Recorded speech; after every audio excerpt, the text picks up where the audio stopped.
Good afternoon, everybody, here on Marvel Movie Talk. Momentarily continuing our conversation about Thunderbolts. Concluding our conversation on Thunderbolts. Crazy enough to say. All that will happen. Our buddy Daniel Drew in the chat. Round 3 of Venge. So that'll be exciting to get to talk more about that. I finally saw it for the second time, and I was also really busy the last couple weeks, so that's what the delay was. But it seemed like the perfect opportunity to welcome back to the show a great friend, Katie Kawamoto. Katie, how are you? So great to see you. I'm great. Thanks for having me back. I think it's been a minute. I can't remember the last time I was on the show, but for Yeah, those of you who have been friends of the show for a while, we did lovely Agents of Shield talk for a while, a whole pandemic ago. yeah. So yeah, but I'm happy to be back talking about Thunderbolts. I haven't seen it twice like you, but I did see it once. Well, I was disappointed in myself because I waited a little too long. I wanted the second time seeing it to be IMAX, and but you know what? It wasn't even Mission Impossible. I forget what they replaced it with, but something else was already in there. So I was like, all right, I guess I'm just gonna have to see it on the regular screen. But I Yeah. enjoyed seeing it again, and we're gonna talk about that. Was it Uh, Sinners? no, Sinners was beforehand, Oh, and okay, yeah, I guess that's but right. by the Okay. way, our buddy Daniel Drew appreciates the fact this is for our visual audience. There are so many stuffed creatures staring at me. Yes, I like the Frankenstein because he's got the clearest, biggest eyes, and he's Yeah. definitely staring at all Thanks, of us. Daniel. Yeah, that's what happens when you have an addiction or a roommate that's addicted to claw machines. Oh yeah, my kids are both very addicted to claw machines. They like nothing more than a good midway at Circus Circus, both Vegas and Reno, by the way. Nice. So Nice. they like to spend a lot of time there. In any case, Katie, it's so great to see you again, and I promise it won't be so long. I think the last time you were on, we weren't even doing this show with Geekscape. It was still solely on the Blackcast YouTube channel. I think So so. Yeah. yeah, so it's that long ago, and I'm so glad that we're getting to chat here because not only are we going to talk about this movie that I'm excited to talk about again, there is a lot of Marvel news, some movie news, some TV news, and also some comic book news that came earlier today. A big Batman Deadpool crossover, and not everybody has to be excited about it, but I do like when we're able to share an image like this, Katie. You got Batman and Deadpool right there, You do. you know, and we would never get it in a movie. Like, I can understand that. So that's why we have to kind of celebrate these sort of things, Yeah. and it'll be available later this year. So it's there'd be 2 issues. Grant Morrison's going to write the DC issue, and Zeb Wells is going to do the Marvel one. Hmm. So that's fun. I like these crossovers. I once read a really fun Batman Teenage Mutant Ninja Turtles crossover. So, like, these Okay. things, they're not ever really earth shaking. So I think it can be fun. Yeah. X-Men Teen Titans is a great one from the 80s. And Daniel's just sort of commenting, IMAX screenings are getting rare, which is odd. I think that you can only put so many movies into it. Laser and Mhm. Dolby screenings seem to be more frequent as a couple months ago. It's true. Yeah. I saw Mission Impossible on the big IMAX at Universal City, which is one of sort of like the old, really giant IMAX screens, Yeah. kind of like you're used to, like when I used to go to the Air and Space Museum in Washington, D.C., there would be like 20-minute movies that would give you like air sickness. I think Final Destination is what ended up on Oh, that IMAX. would Yeah. make sense. Oh, I would not want to see that in IMAX. Yeah. There's a lot of things that, you Yeah, know, I think that IMAX runs are 2 weeks each. I think because only one movie can be in IMAX at a time, and so yeah. yeah, it's tricky to get the timing right. Yeah, and Daniel, if you have any more of these, he thinks there might be a few of these crossovers starting in the Hmm. fall. Message in the chat what they are. This one Yeah. caught my attention, mostly because Rob Liefeld said can't wait for the residual checks. He's soured on Marvel a little bit. If you're not following that narrative out there in the chat, neither here nor there. Because this is Marvel movie talk, and this happened since the last time we did the show, this isn't really surprising. So, Avengers Doomsday was set to release on May 7th, 2027. No, Hmm. sorry, it was supposed to be on May 1st, 2026. Yeah. Now it's December 18th, 2026. And I don't know about you, Katie, but when I heard this, I was like, oh, you mean the movie that they just started filming last month is not going to Yeah. be ready in less than a year? Yeah, that's fine. And if they need to move it again because they want to make it better, as long as it's good, I'm always fine with it. And Yeah. just sort of the other domino is that Secret Wars goes from May 7th, 2027 to December 17th, Hmm. 2027. So it's crazy to throw these dates so far in the future. But, I don't get that bothered about it. Just sometimes, you're just like, I kind of want to see what this is. But I want them to make it good. How do you feel about that, Katie? I'm kind of the same, after before Thunderbolts came out, obviously I think a lot of us were getting Marvel fatigue. Sure. Even myself, who's an avid Marvel fan, would go to every single midnight showing, all the way up until Endgame and Captain America. I'm sorry, Spider-Man, and then Sure. kind of fell off a little bit. For other reasons too, of course, the pandemic and all that stuff too. But I was getting fatigued. But yeah, when I found out about the release, I was like, it was supposed. I forgot when it was supposed to come out. I was like, it was supposed to come out next, like, in a year. Yeah. Like, they just announced major cast updates just a couple months ago. In that really awesome live stream that they decided to do. Oh, you mean Um, with all the directors' chairs? yeah, Yeah. yeah, We that were was live wild. while that was happening. It had Oh, started a few hours beforehand. So yeah, I kind of kept it in updating. another window, and I would just be like, oh, here's a screenshot of somebody else who's in it. So, Yeah, because uh, I didn't see the beginning of it, and then I woke up, halfway into it or whatnot, and I was like, oh, they're announcing the Doomsday Cast to my roommate, and then we started watching the YouTube, and I'm like, oh, the music's starting. What's the next one? What's the yeah. next one? And we joined like while they were announcing the X-Men. So yeah, so I wasn't really surprised that it got pushed. I definitely am under the quality over like a quantity, and like just how fast things are coming out.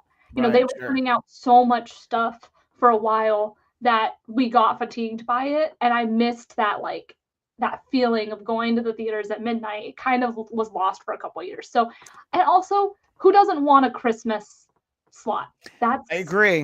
That that's is that's that. the May slot, of course, is great because you have I think that's what's that slot? And it's not quite Memorial Day, but Yeah. it's like there's something. It's like spring break, a little bit after spring break kind of thing. So it's a good slot, but obviously like December is way better Yeah, anyway. and it's like a kickoff to summer when you get Yeah. the May movies. It's fine. Mhm. So there's a couple of untitled projects that have moved around. It's not really worth getting into those because we don't know what they were, but obviously there's some movement, and I'm sure Kevin Feige and his team know what all these movies are. They just don't need to tell us yet. Of course. Ladastro in the chat mentions when they originally announced the dates, I thought it was a tough schedule to meet. Yeah, agree 100%. Especially if you're doing such a big budget and Yeah, a huge cast, getting all those cast schedules to work out and everything. Like, yeah, it's yeah. even for a low budget movie, that's pretty hard to do with all of the process of, for those of you who are watching who may not be in the industry, there's a lot of stuff that has to happen in a Yeah. year to get that out to market. So, yeah, it's pretty crazy. Yeah, and Daniel Drew with a comment that if our buddy Ivan Soto was in here, he'd agree with that more than anyone else. I hope we see Agents of Shield characters in one of these Avengers movies. Coulson's the one who always makes the most sense. But it would be fun. There's no reason you can't have Quake in there. I But want Quake back so badly. If you guys watched the Agents of Shield after show for the last season, you know that Quake is my girl. Obviously, Ming Yawen as well. Like, they're both queens. But I want to see Daisy or Quake back so badly. I want them to have not thrown away all of the Agents of S.H.I.E.L.D. universe when they decided that it wasn't going to be in the same, like, when they, like, randomly decided, oh, this isn't going to be canon anymore. And you're like, why not? Yeah, but especially with I know that we've pivoted from the multiverse, Yeah. which is something you and I were messaging about over the weekend. Unfortunately, because I think it could have all come together nicely. So there's no reason we can't see any of these characters. Yeah. The ending of Thunderbolts shows us that really anybody can come over when we want them to. And you know what, Daniel, I hadn't thought about it this way. He's wondering if what'll change is that the Spider-Man movie will be before both of these Avengers movies instead of between them. I So hadn't considered that. which So Spider-Man movie? The most recent one is no, considered. so there'll be the next Spider-Man movie. So there'll be a fourth Tom Oh yeah. Holland, Okay. and I guess it's going to come out now by next summer. So I didn't even know they officially I think announced that they start. Well, yeah, I think they started filming it, some okay. time ago. The date that it's called Brand New Day, which Oh, that's right. makes me really nervous because of the Brand New Day and the comic books, July 31st, 2026. So post Comic-Con, which seems like a mistake because usually this year Fantastic Four, last year Deadpool and Wolverine opening the during Comic-Con, I thought was kind of fun, but also really annoying to everybody who was there trying to see the movie. Let's see. Finishing this thought. Ladastro, Coulson, and Quake are most likely. Would love to. Oh my gosh, Fitzsimmons. I miss Fitz and Simmons so much. Yes, I and think I think you and I are on the same boat. I think that was always where we were with like Fitzsimmons. Like they were always a fan favorite, but that last season just, I mean, it took it home. Look, I will accept the two of them being cast as different characters in something else just so I can watch it, because I feel like it's a little bit of a tall order. So yes, I would love to see them. Sky the Magnanimous. Avengers Doomsday being delayed till December 2026 and Secret Wars delayed till 27 makes sense. And hopefully the scripts are finished. Yes. And locked down because there's 20 films in development. Yeah. Look, I agree. I mean, look, this is from the Disney machine. The Disney machine has a lot going on. Take the time, and we will see what we will see when we can see it, as we can say. So one thing that we didn't get a chance to talk about because the trailer hadn't come out yet is, I believe, something that you were telling me you were not aware that the Ironheart series was coming so soon, right? And you kind of, it sort of seemed like part of a bigger issue you had. So tell me your thoughts about how you found out about Ironheart and how you were surprised that it was coming so soon. Yeah, so it was either when I went to the movies to see Thunderbolts or when I went for a K-pop concert. I can't remember which one. Both equally as important, obviously. Yeah, so I saw the poster. Now, granted, I do not have cable. I don't watch TV. I only get ads like when I see them on streaming services, because most streaming services have ads now if you don't want to pay more money. Correct. And I hadn't seen anything about Ironheart at all. And I didn't even know Ryan Coogler. Like, how do you not promote that too? So, yeah, I had only because I saw the poster that I knew it was coming out. Other than that, I wouldn't have known. Yeah, and I mean, and that's kind of interesting because obviously, one of the biggest movies of this year, especially non-genre movies of this year, I guess you can argue it as a genre movie, is Sinners. I just realized, I'm like, wow, it is a bit of a genre movie. So yeah, we knew this was coming out. Obviously, after Wakanda Forever, they kind of set it up, and we were well aware that this was coming. But that was a long time ago, Wakanda Forever, and you start to wonder if it's like the Blade movie. Like, they told us the Blade movie's coming, but where's the Blade movie? So I think that it's good to know it will be here June 24th, and we will be covering it every week on this show, just like we did with Daredevil Born Again. And Katie, I hope that you're too busy for us to come on every week because you're so busy working, but we'd love to have you be part of that panel. Do you think, though, that is it something about this project that makes you think, well, why is this the one that they weren't making a big push for? So, and this might sound a little controversial if this is what the couple we were talking about. I find it interesting, and I don't know if this is at all related to their marketing plan. I don't know Marvel's marketing plan or not, but it seems to be pretty consistently something I've noticed about Marvel over the course of the last 10 years, where certain projects are not getting marketed as much as others. And a big factor of that is there are projects that have predominantly people of color, Sure. whether it be Asian, whether it be Hispanic, whether it be Black, all of those different ones are not getting the same attention. And they're the actors have been the ones promoting them, or the talent have been the ones promoting them on their own pages. It started with Shang-Chi, where Simu was one of the main people marketing the movie outside of it coming out. And it's just a little bit frustrating, to say the least. And I don't know, like I said, if it's intentional, but it's a little frustrating, I guess is the best word to explain. Well, yeah, and I mean, like you said, Ryan Coogler's involvement, especially this Mhm. year, it seems like the time to do it. And with all these exclamation points, our buddy Daniel Drew is saying frustrating lack of marketing, and Mhm. I won't pretend that this is the Marvel series that I'm the most excited for, but I'm very interested in it. I have a very sort of general familiarity with Riri Williams. I don't know the character very well. We'll Mhm. be covering an Ironheart story this summer on the Geekscape Book Club. I believe that's our pick for August. We've got a Fantastic Four in July and Superman for All Seasons next month. So I'm always interested in these things, and I remember she was great in Wakanda Forever. And Wakanda Forever, I think, didn't land the way it needed to with everybody, but again, it's from the Black Panther universe, where if somebody's going to tell me they think Black Panther is the best Marvel movie, I'm not going to fight them on it. It's I don't know, top 3 for me, but I get it. But it just makes it all baffling. And yes, Daniel, I sure do know that you love her character in the comics. And see, Sky the Magnanimous thought Ironheart was canned. When he saw the trailer, it didn't interest him. That's fine, doesn't have to, but he loves the actors and actresses involved in it. I feel like it should be called Ironheart and the Armor Wars.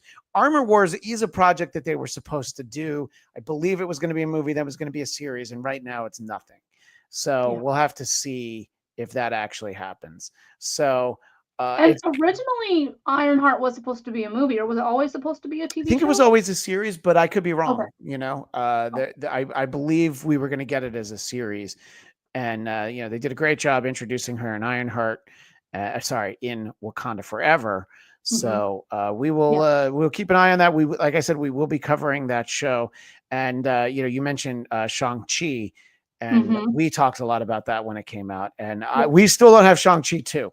I'm We just did get Simu mentioning that yeah. it was happening on, I think, Jimmy Fallon. I'm not One of sure. the Jimmys. Yeah, I don't know Either if you Jimmy guys. Fallon, Jimmy Yeah, Kimmel, or Jimmy Colbert. One of yeah. those shows. It was So I saw that clip, and he had said, like, it is happening, and I think they announced he's going to be in Secret Wars, he's right? in one of them. He was one Yeah, of the chairs in yeah. the announcement, I think. Yes. So like, I'm glad we're finally getting that character back, because they kind of have thrown that character away. Even Yeah. though, if you guys follow me, if you guys have followed my other show that I'm on, or if you've been a fan of this show for a while, you know that Shang-Chi was a huge movie for me. For those of you who are listening or watched or familiar with me, I am half Japanese. So it was a huge thing for me to see such a huge movie that was so Asian centered, in the MCU. So I'm happy that's coming back. But yeah, no, what Sky the Magnanimous was saying is that he has a comment up that says that the director, Daniel Destin, tried to market it as much as he could, but behind the scenes, Marvel had other interests. Exactly. That's the same thing Simu was doing. And so it was just a little bit sad that, like, certain projects take priority over others. Yeah, that was a tough one in that it was still fairly early in movies coming back after the pandemic started. Mhm. So I think it's unfair if they if you held that against it. And Yeah. Sky the Magnanimous, what happened to the live action Nova TV series? Yeah, great question. Is it still in development as a feature film? We're gonna get the Nova character. I'm certain of that. It just depends on when it is. And yeah, so Shang-Chi 2 in development, won't get the film until 2028, along with X-Men, Black Panther 3. Yeah, there's a lot coming. And sort of Oh, similarly to what you were saying, at the time I talked about how I saw Shang-Chi with my wife, who's Chinese American, and she mhm. thought it was great. And she's just like, I really wish we had a movie like this when I was a kid, Yeah. because they didn't, Mhm. so As you can it's see, I have my backpack here. Come on. right, That's exactly. it. That's it. So there's a lot to be said for doing these things, Mhm. and I do hope that we're able to get more of him, because people forget. You don't think about that movie, but it was great. And when anybody who saw it is like, even if they didn't love it, they're like, oh, but that fight on the bus is amazing. So And good. yeah, So and good. so him and But Aquafina, I want everybody returned. So hopefully, the Avengers movies kind of uh, give us like a nice reset where we're going to start to get to see a lot of these characters that maybe we haven't yeah. seen in a little while. Uh, Also, question for you real yeah, quick. A little bit of a tangent, but they're adding stunt performing to the Oscars, yeah, right? I You heard heard about that. that? Yeah, So I think that's really good for the MCU because a lot of these performers have been doing stunts for the MCU for so long and they're so stunt heavy. And so I think that that'll be really special that there's going to be recognition for those action sequences because Marvel of course does not do well. Marvel movies do not do well in the Oscars as you guys probably know. usually it's just costuming and Yeah. But effects the and things. fact that something that is very heavy in those is stunts and that's going to get recognition is Yeah, pretty great too. And hopefully that will also encourage them to do even more stunt yeah. stuff in the I, movies. I, I assume that the Academy got a call from, like, a FaceTime call from Tom Cruise, and he showed him on the airplane in the new Mission Impossible, and he's like, "You're not gonna give me anything for this?" And they're like, "All right, fine. All right, Yeah. we'll add the category."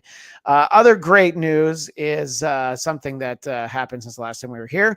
That we have confirmation that Kristen Ritter will reprise Jessica Jones in season 2 of Daredevil Born Again. This is an actual set photo, which I feel like it's not too spoilery. So we don't Yeah. always share set photos. I am wearing my Defender shirt, so she's right here. And that's great news. I'm very selfish. I do want all the Defenders to come back at some point, and that I do mean all of them.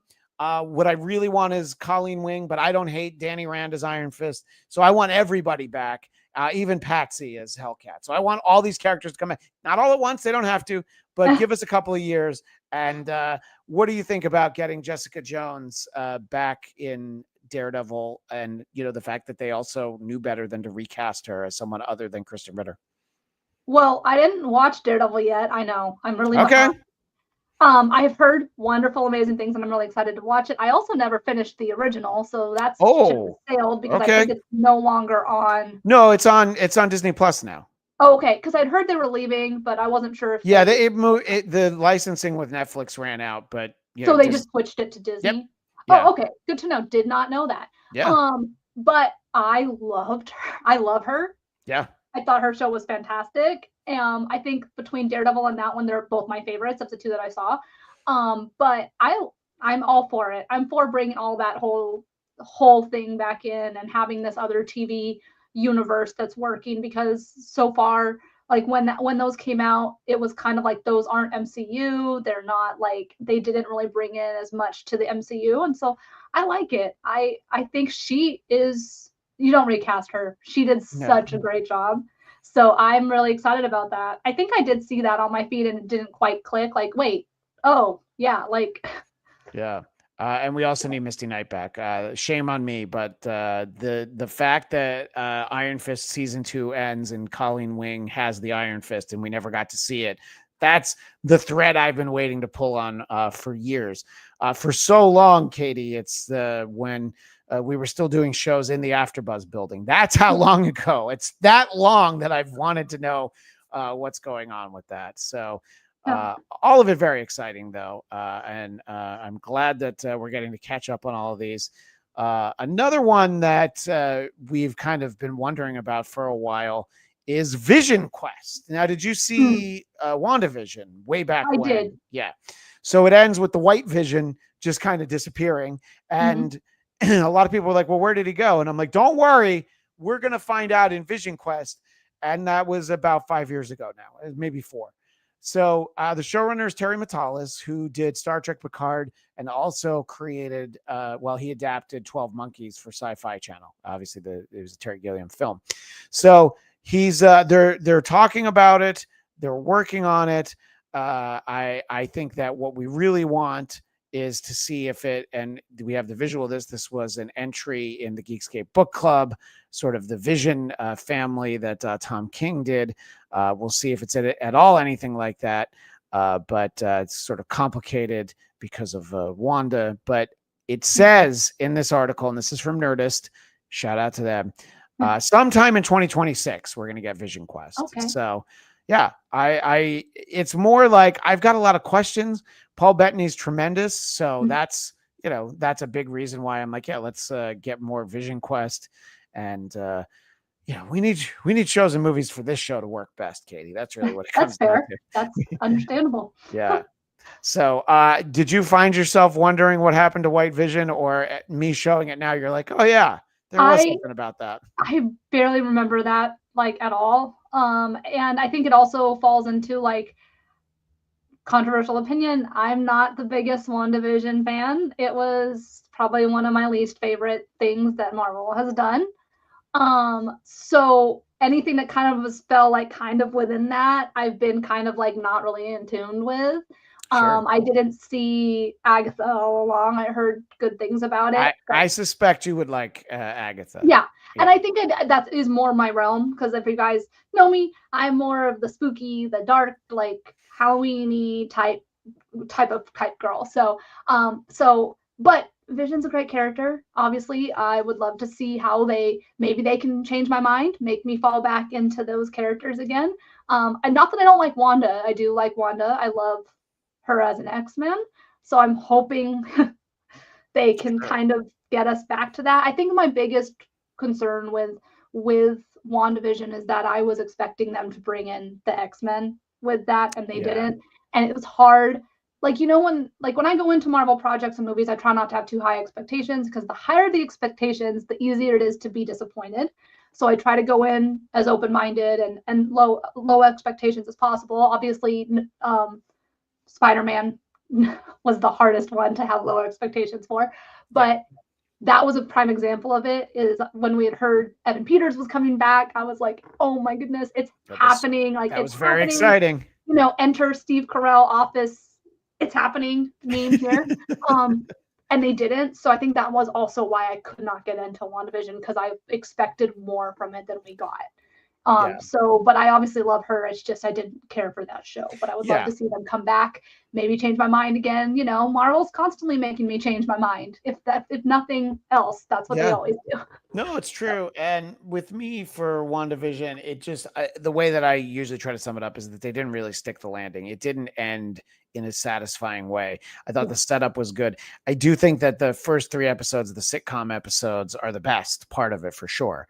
But that being said, I thought that there was some really interesting stuff. We got some characters who ended up being more consequential, namely Monica Rambeau, the one-time Captain Marvel, and a few other things. Before we move on, though, the guy, the Magnanimous, has it all figured out. It's a possibility that we could get a feature film in 2029 called Blade and the Midnight Suns instead of just Blade.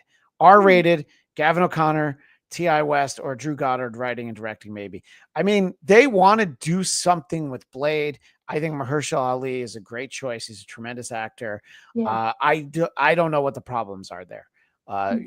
Directors falling off on Marvel projects is very common. So especially the darker ones. Yeah, no, exactly. So I think that they'll find a way to make it work. There's no reason it can't be Mahershala Ali. I know Wesley Snipes wants it to be him. I get it.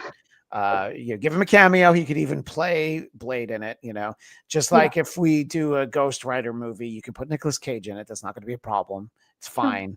Go ahead and do that. Daniel Drew, you're not wrong. I will continue to say the 6-episode miniseries structure was a huge mistake on Marvel Studios' part. I think getting the ongoing series, the ones that people tend to like the most are like Loki, which got a second season, and Daredevil is designed that way. I mean, we're getting 2 9-episode seasons, which were originally conceived as one long 18-episode season. But yeah, I like getting more episodes, Me too.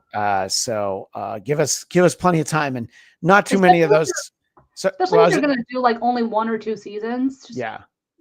And not too many of those like 32-minute episodes. Come on. Like at least get to 40. I'd love a 50-minute episode every time. So that is all the news we have. Although Skyler Magnanimous has a rumor that the X-Men reboot is set to be in active development.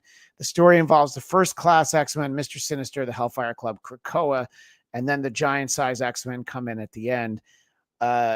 Well, you want to talk about problematic recasting? Someday, somebody other than Hugh Jackman is going to play Wolverine.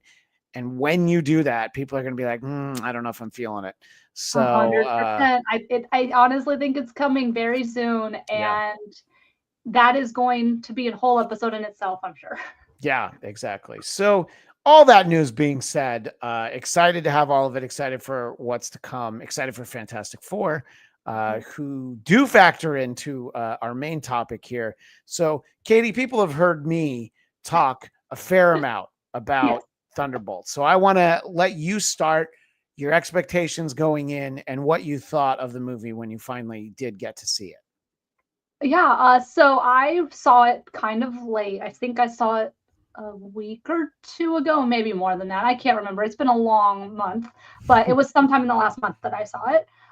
So we did finally see it. Actually, it might have been like the second or third weekend it was in theaters. So it wasn't like right away. Sure. So there had been some buzz about it already, amongst like a lot of my peers who love movies, who love going to movies, had all said it's great. It kind of was a nice refresh, felt more like old Marvel. And that's kind of what when I went into the movie, I was like, okay, that's going to be the one thing that I will probably be most like I will take into this movie will it give me that same feeling that I did when I went to all these Marvel movies, in the last 10 years prior to this.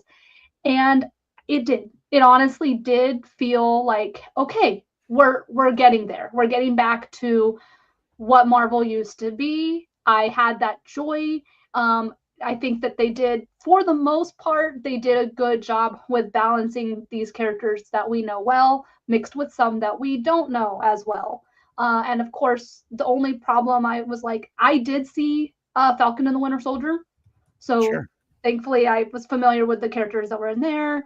I did see Black Widow. So I did see all of these characters prior to being in this film. I can see where the people who fell off in the last few years might have gone into this and been like, who are these people?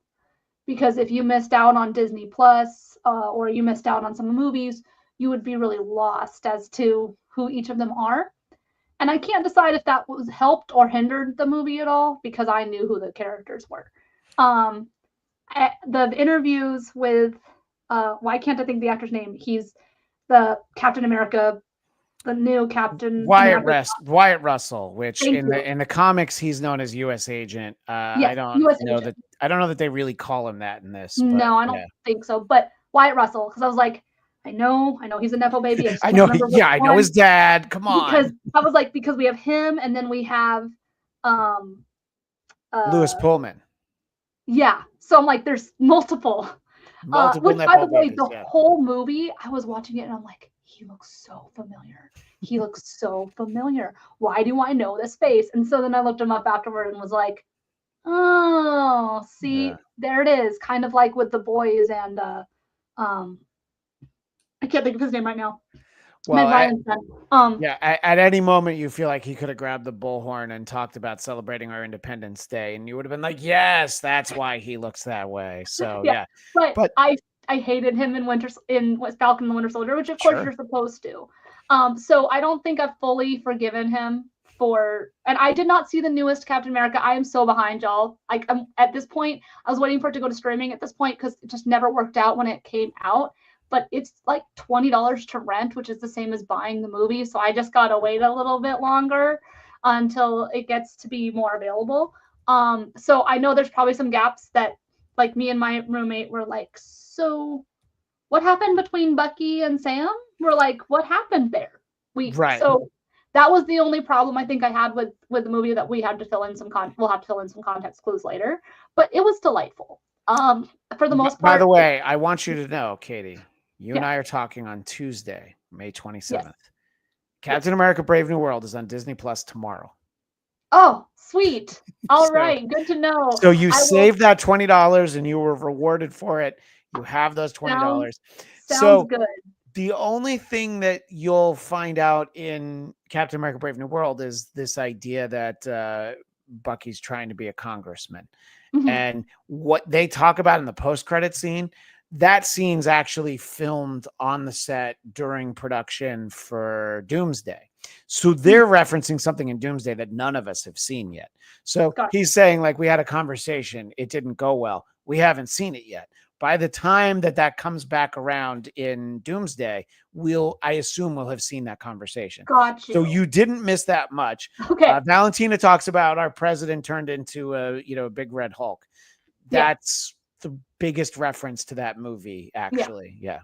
Yeah. So I do have to say, I think the one thing, this is a little bit of an off-topic thing, is like, I didn't see a lot on this movie before. I heard about it, but I didn't see as much about it because I think it's a tricky, slippery slope with it being a new, spoiler alert, a new Avengers movie. New Avengers, yeah. Which that got spoiled for me before. So I will say this, that we were talking about before I went to go see the movie, that did get spoiled for me because I saw a video of Sebastian Stan changing posters in Los Angeles. Which, by the way, around the corner from my house, right across the street from the Disney lot, I took a picture of myself standing by those signs because I'm like, look, this is where Bucky was. I didn't see Bucky. Yeah. I didn't see Sebastian Stan doing it. Yeah. But and it could have been a look-alike. Let's be real. Like, we don't know for sure. Like, I don't know for sure. But I saw that footage because it was circulating around TikTok. Sure, yeah. And then I saw the posters changing because I know the Disney building had, like, they pulled aside the rest of it. And then after that, it was stitched and, like, all this different stuff. So I found out about them changing the name essentially before the movie. So that did get spoiled for me. But unfortunately, like, aside from that, I didn't have a lot of expectations.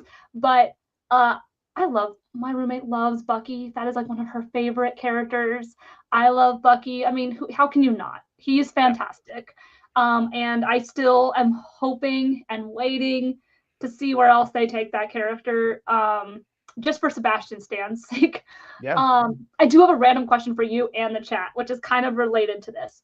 Who do you think is going to be in the MCU longer, Tom Hiddleston or Sebastian Stan? Who's going to last longer? Well, Tom Hiddleston is listed as being in Doomsday. He was one of the chairs in that. Yes. So it's a great question. Who's going to get more screen time? That's tough because Tom Hiddleston had 2 seasons. I feel like Bucky's around for a while, because he fills a few different roles. He could be a Nick Fury type at some point if it gets to that. You know what I mean? Putting things together. So I'm going to say Sebastian Stan. But by the way, they're both tremendous actors in everything that you see them in. So if it ever got to a point like, they're just too busy to do so much Marvel stuff, I'm like, all right, I get it. But I'm going to put my money on Sebastian Stan. But let us know in the chat if you're Team Hiddleston or Team Stan. If you're a Stan, please let us know. Because, like, I feel like, when Sebastian came into this universe, everybody thought he was going to be the next Captain America. I thought so. Yeah. And now I'm like, are they ever going to? Like, I don't think they will. I don't think it's in their plan. But at the same part of me is kind of like, will we? So, but yeah. So the only, like, small things I think, like, in this, it wasn't quite as set up as badly as, like, so example, I'm going to do a really bad comparison, but well, I can't think of the name right now. The other massive cast movie that came out that fell off the face of the earth that had Selma Hayek and Oh, was it Selma Hayek? No, who was it? was it a Marvel movie? Yeah, it was the Marvel movie, but I can't think of the name right now. Oh, you're talking about Eternals. Eternals. And Thank you. yes, Selma Hayek. So memorable that I can't remember the name. Well, no, I mean it had Angelina Jolie was in that movie. Yeah. Like, I agree. So, yeah, the Eternals wasn't bad, wasn't great. Probably won't see it again. But one of the huge problems they had is that they put in so many characters that we knew nothing about, all in one movie. This one wasn't quite as bad because we had gotten some of the backstory, but you still risk that with the people who haven't watched the new MCU. So they did have more setup. But my favorite thing I think about this is that they gave Yelena so much love and attention. I don't know how everybody feels about Yelena here, but love her. I think she's fantastic. I'm glad she got a movie. I'm glad we got a female character aside from, obviously we've had Captain Marvel, etc., and things like that, but another female-led huge lead character. And love Florence, like just delightful. So and someone said that they liked the movie. Sky the Magnanimous said that, I think it was him that said, liked the movie, didn't love it. Yeah. I didn't love it. I didn't dislike it. I wouldn't say I liked it. It's a little bit above liked it. Curious to see. I'm just glad that I feel like we got like a kind of like a reboot to the MCU, and like I actually care again, if that makes sense. So yeah, didn't love it. Believe a live action feature film adaptation of Dark Avengers would have succeeded more. Maybe we will get Dark Avengers film in 2030. Which 2030 is not as far away as it sounds. It's not. It seems like it is, but I can tell you, for other other things that I'm passionate about in real life, like that, I thought that's so far in advance, and I'm like, oh, we're already here. So like it really is, like the Olympics is 3 years away. Yeah. 5 years ago, I was like, oh, it's so far away. Now I'm Forget like, it. Yeah. 3 years. So I know. yeah, it's not far. I know. We already have to try to plan our lives for that summer and how we'll be able to get around here in Los Angeles. Sky the Magnanimous goes on to say, I like Jake Schreier, the director of Thunderbolts. I don't think he's suited for X-Men reboot. That's fine. I'd give it to Matthew Vaughn, James Wan, Gareth Edwards, Drew Goddard, or Damien Lindelof. That it should script. There's something to be said for that. You get a very unique take, but it would probably be consistent with what we got comic book wise. I wanted to make sure that we got a couple of these in. Of course. Daniel Drew feels like Bucky should be the director of S.H.I.E.L.D. I love that. And Craig Robinson checking in from across the pond. Thank you for staying up late, sir. Thank you. I feel like Bucky will, as it's easier to put him in different projects. That's sort of what I was going on, is the idea that he could become like a Nick Fury type. Yeah, exactly. Or Coulson. Nick Fury. And Craig Robinson commented, so holding out for that Agents of S.H.I.E.L.D.'s relaunch. And to be fair, he would sign the petition. Sky Magnanimous loves both Tom Hiddleston and Sebastian Stan, but I think that Tom is in Doomsday, Secret Wars, and Thor 5. Then he'll be replaced with the character the Enchantress, and we'll get a new Winter Soldier. Well, that's what I love about Sky the Magnanimous. He's like several moves down the chessboard farther than me. He's invested. He's put a lot of time and thought into it. And I think that everything you're saying is why Thunderbolts worked. And it is not, it's certainly, it's not probably my top 5 Marvel movies, but it's one of the best in the recent last few years. You know what I mean? It's fun. And I think that to what Sky the Magnanimous says and what you said, I love Florence Pugh, one of my favorite actresses. She's phenomenal in a movie that I don't recommend for people, but I have already mentioned on this show. It's called A Good Person. It was directed by Zach Braff. She's phenomenal in it. It is a gut-wrenching, really tough movie. Morgan Freeman and Molly Shannon are also in it. It's so well done, but it's so sad. It's really depressing. I gotta say, I did cry in this movie. This one? Yes. Okay, what in Thunderbolts made you cry? That's interesting. So this movie wasn't dark, but it wasn't lighthearted. Like there was some really good humor. Obviously, wow, guys, my brain is not working with names, but her dad, his character. Yeah, Red Guardian, David The real Harbour actor's from name. TV's Stranger Things. Yeah. So I love him as an actor too. I saw him in Violent Night. If you guys didn't see it, Loved Violent great. Night. Yes. So he's as campy as it is, and as much as people have opinions on the accents or whatever, it's fun. He added some lightheartedness to it. That said, it was very dark in the sense of the underlying theme of the story, particularly the villain of the story. And I will say, if you guys haven't seen Thunderbolts and you are wanting to see it, there is some heavy tones on depression, and one's mind. So if you do struggle with that, just be mindful that there is some kind of dialogue and plot points about that. But there was like the scene where Yelena is trying to talk him down and get him out of this to save the world. I was crying when she was like, I thought I was alone. I thought I was, there was like, there's darkness. And I was crying. I was like, this is very relatable. And I respect that they made something that was relatable to a lot of people, and put it into the movie.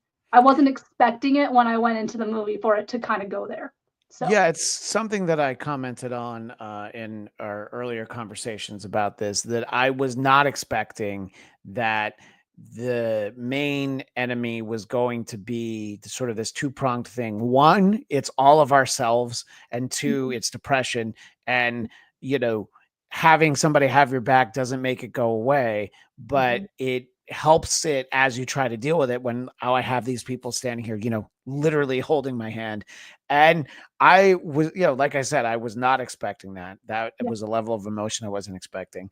And, Disney knows how to pull that off. I saw the live action Lilo and Stitch with my kids and my wife over the weekend, and she was like crying the whole thing. There were a couple times where I'm like, how did they take this movie and make it so much more emotional? The cartoon's still better, but they can find their way to do it. And I thought that was a great job. I thought, the potential for the Sentry character is fascinating because it is one of those, I can do all this stuff, but it's going to be really bad for me if I try and do it. And so, we have that to sort of see in the future, but I thought it was great that it was about, it's like, it's not, you could boil it down to like, sometimes you just need a hug, but there's so much more to it than that. It's like everybody needs somebody in their corner. And this guy didn't have anybody in his corner. In fact, it was the opposite. He had people like, hey, you want some money? You might die, but let me give you, we'll try and turn you into something better. And I kind of really thought it was interesting to get that. I think that this is a very unlikely collection of characters to what you said, Wyatt Russell. Yeah. Very unlikable. They're trying to like make you like him more. He's less unlikable. I'm trying to not say more likable. He's less unlikable in this than he was in Falcon and Winter Soldier, to the extent I do feel a little bad for him. Yes, he's a jerk about like, why don't you take care of the kid? But it's like, all right, well, why does he say that? He's lashing out from like, oh yeah, I was Captain America for like 2 seconds, as Yelena says. And I do love her. I love Alexei, who's the Red Guardian. I've said many, many times that Yelena stole the Black Widow movie from Scarlett Johansson. Yes. Unfair to her because she was already dead in our mind. So we were already looking for that. But, with an assist from David Harbour's Red Guardian. So they set the right tone. They helped make this fun. They're funny. They're silly at times. Wyatt Russell's be able to be silly. Even Bucky. Sebastian Stan hated the idea that he would put his arm in the dishwasher. I like it. I think it's funny. I thought it was hysterical. Yeah. But I think that it's interesting because Ghost was certainly not a character that I thought much about. I do want to take a moment to talk about, and I mentioned to you that I wanted to kind of get into this for at least a moment, that I understand Jake Schreier talking about killing Taskmaster because he wanted everybody to know that, look, anybody could die at any moment. He did want it to be shocking. It's just unfortunate because the potential for that character is really there. The actress who played her, Olga Kurylenko, is someone who we also got to meet in the Black Widow movie. Yeah. But so we never really got to do much more with her. Was that something that you were just jarring, or was it like, oh, well, at least there, were three. Well, if you count Julie Louis-Dreyfus and you count Mel, there are a lot of like sort of strong female characters in here. So I guess it's a little easier in this movie that they kill one of the female characters so quickly, but it just feels disappointing, I guess. And I'm wondering what you think about that, Katie. Yeah, it was disappointing, especially because I know when Black Widow came out, there was a lot of people were upset with how they handled the character in that movie already. Yeah. So when Taskmaster came back, I'm like, oh, they're gonna redeem like the mistakes they made in Black Widow. No, because you killed in the very beginning of the movie, dies off.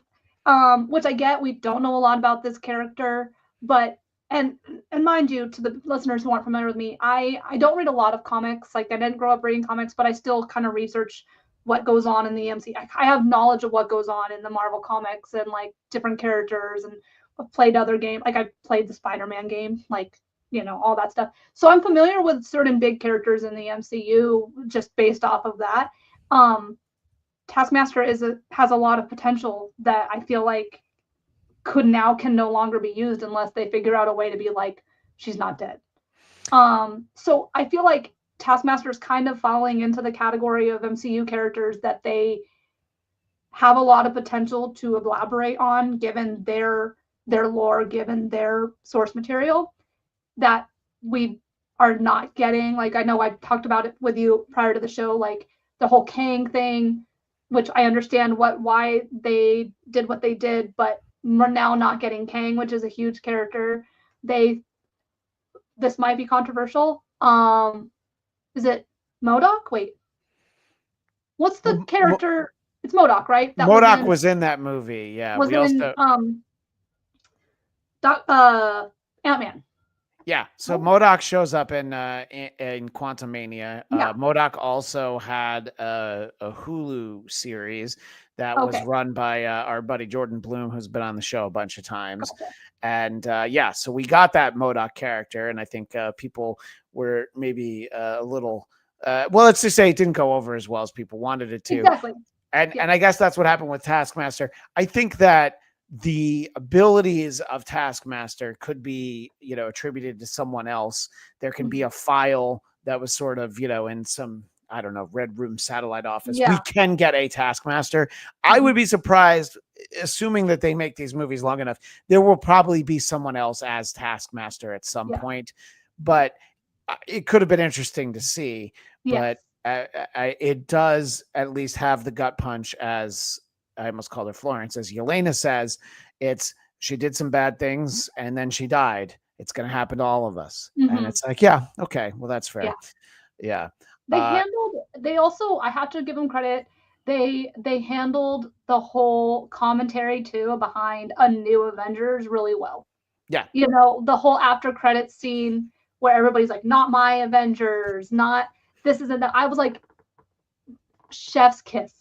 Because you know how the internet is, you know how the fans are, and you kind of did like a jab, but still made it humorous. Like, hey, we know it's not the Avengers, but hey, we still are going to take this on further. And it kind of broke the fourth wall, but like didn't quite, because it's like they're not directly talking. But I had to appreciate that, especially given like some of the scrutiny that their TV shows got. Like I said, didn't love WandaVision, loved She-Hulk, and a lot of people did not love She-Hulk. I am so sad She-Hulk is not coming back. I thought it was great as a 30-something-year-old woman in Los Angeles. I was like, love her. Like, I mean, we covered that for the show, and I liked most of the episodes. I love the character. I thought Tatiana Maslany was fantastic, and I think it gets a bad rap. I think a lot of things get a bad rap, but that one in particular, and because tonally it was so different, But as we talked about at the time, there is an early 90s incarnation of She-Hulk that is very much in line with what we got there, sort of the very tongue-in-cheek and all of that. I just wanted to, before I forget, that Daniel Drew said Taskmaster was the morph of the movie, as in the X-Men animated series, where poor Morph gets killed off in the two-part premiere. So, yes. And we still don't know who's on Sam's Avengers team. So who knows who it'll be, says Daniel Drew. Yeah, and these are the Avengers with a Z, which I think is very funny. Some of that stuff. And it will be interesting to see. We'll have multiple Avengers teams, and we'll get all of these characters sort of continuing on in Doomsday. And Secret Wars, right? And Secret Wars. Yeah. And I believe that scene, it might be shorter. It will be in the movie. It'll be in Doomsday. Kind of like how we had there was like the post-credit scene that they were gonna have Scott Lang help Cap break into the Avengers mansion, and that basically was a scene that we got. So sometimes we do get the same scene in another movie, other times we don't. I feel like we'll get some version of that. Maybe it'll be quicker, but I think I'm looking forward to that.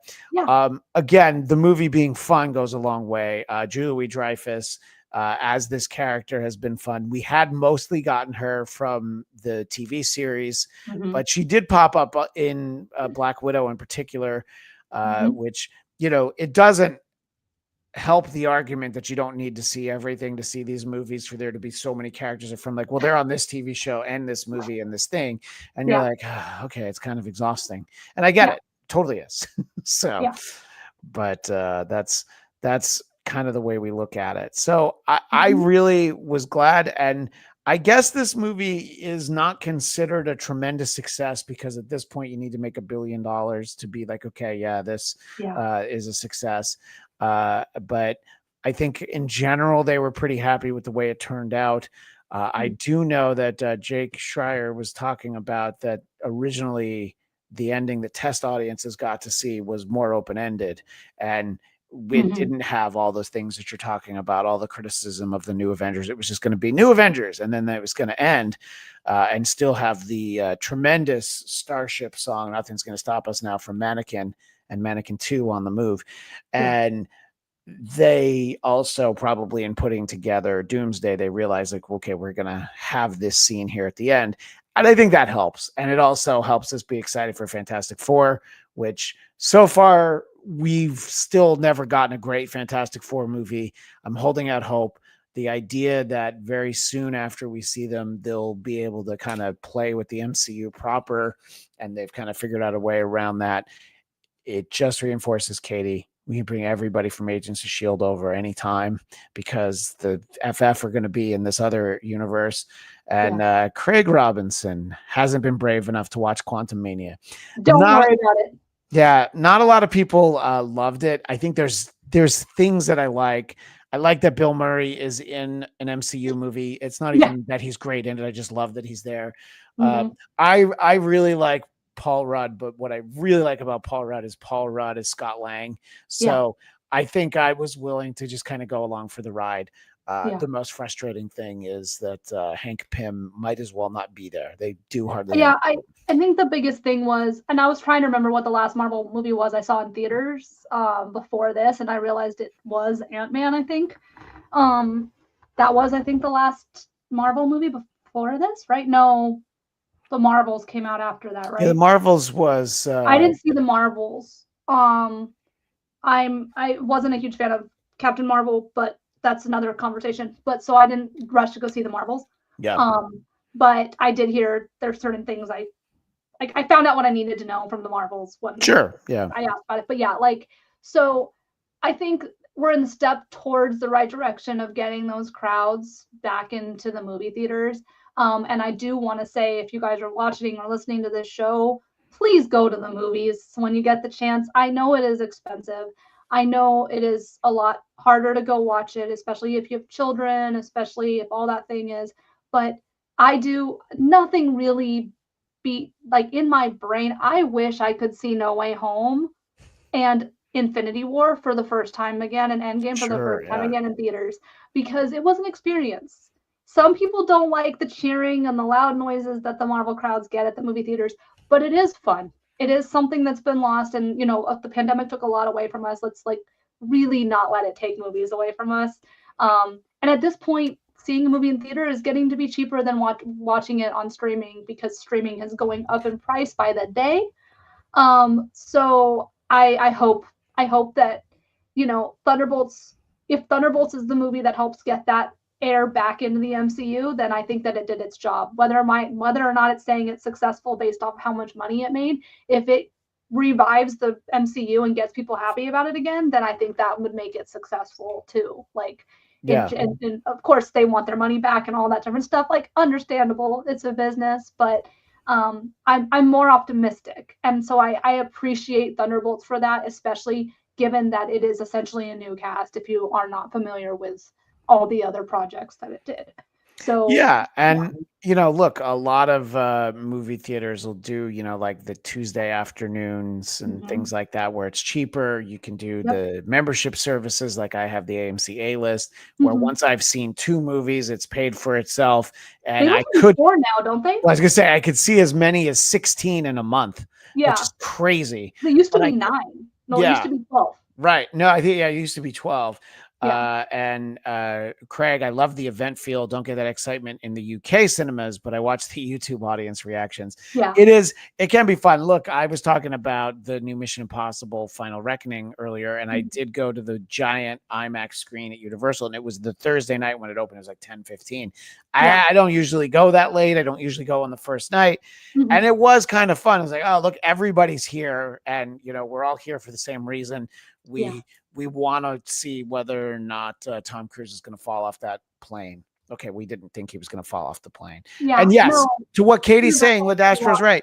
Matinees are the way. If you don't want Mm-hmm. the big crowd and you don't want to let, typically I like to go Friday morning at like 10 or noon, Mm-hmm. and those are a great time to see a movie. Yeah. And for night owls, you can go even especially when they open, you can go at like 1 8 2 or a.m. 9, 8 or Yeah. 10 now Yeah. usually.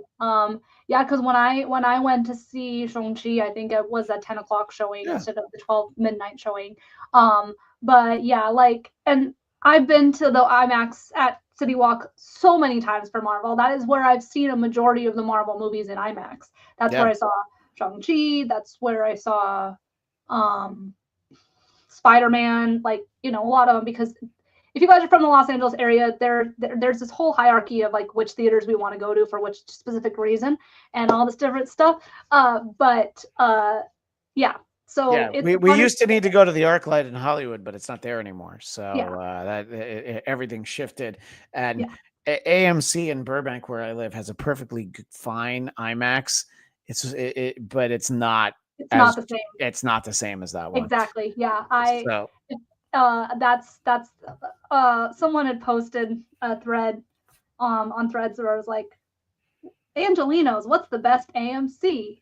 And they were like, why is it Century City? And then I was like, no, hold on. And I like posted my order.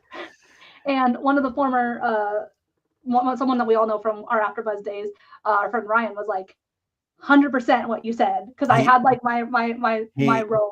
So Ryan knows a good screen from a yeah, bad screen. yeah. Our So buddy Ryan Nilsson, who some people know, works in post production. He understands all of it, yeah. and yeah.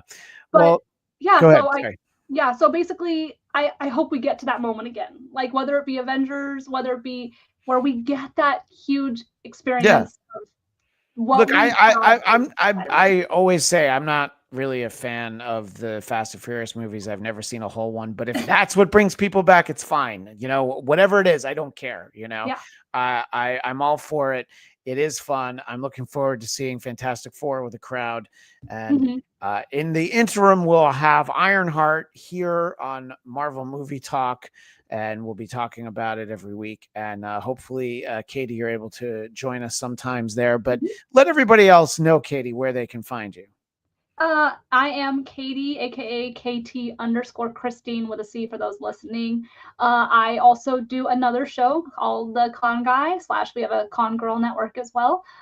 So we report on all things that are convention related, all things events. We also do, of course, just like this, pop culture shows. We've been going for this is our 10th year. So if you Nice. guys like that, you guys can find us on YouTube. You can also find us where all the other podcasts are as well. But I just love all things nerdy. You can find me on TikTok, Instagram, Threads, Twitter. I refuse to call it X. Twitter at the same handle, KT_Christine, for anything. If you do follow me on X, be prepared for it to just pretty much be K-pop, because Lots of that is another K-pop. huge It's thing for true. me. Yes. So yeah, you guys can follow me there, and I just I have thoughts and I put them on the internet, and Yeah. that's how what we all do to manage our crazy lives, right? So yeah. Right, exactly. And it's always great to get to chat with you. And we will talk again soon here on the Geekscape Network. Thursday, 1 p.m. Eastern, 10 a.m. Pacific, we'll be doing the next installment of the Geekscape Book Club, talking about Thunderbolts Red, which is an interesting Thunderbolts team that includes Elektra, the Punisher, and the Red Hulk. So join us for that. And we'll be back with more of this show very soon. We've got a couple of ideas for evergreen shows until we get to the premiere of Ironheart, but we'll be back in June. So look for us there. And please check out my personal podcast, The Blattcast, BLADTCAST. I want to get this in from Sky the Magnanimous. Going to the movies is very expensive. If the theaters lower ticket prices, have better security, better food, big screens, bigger movie complexes, then more people might go. I've noticed a real increase in the quality of the food, not so much the price of the food. But if you're going to look at it as a quality, yes, you have the ones where you can get drinks for certain shows, alcoholic beverages, They get all of me that. every time. They I get know. me every time with that. Right, exactly. So, but I agree. If you go during the day, security, you don't have to worry about quite as much. But Yeah. I understand. We need to all worry about these things. And Avengers Doomsday has a budget of $450 million to break even with a $1.5 billion. So if you love Marvel Studios, go to the movies to see more films like it. And hopefully it's a good film. We thank you to everyone who Awesome. appreciated us having here, and Daniel Drew, who enjoys the food.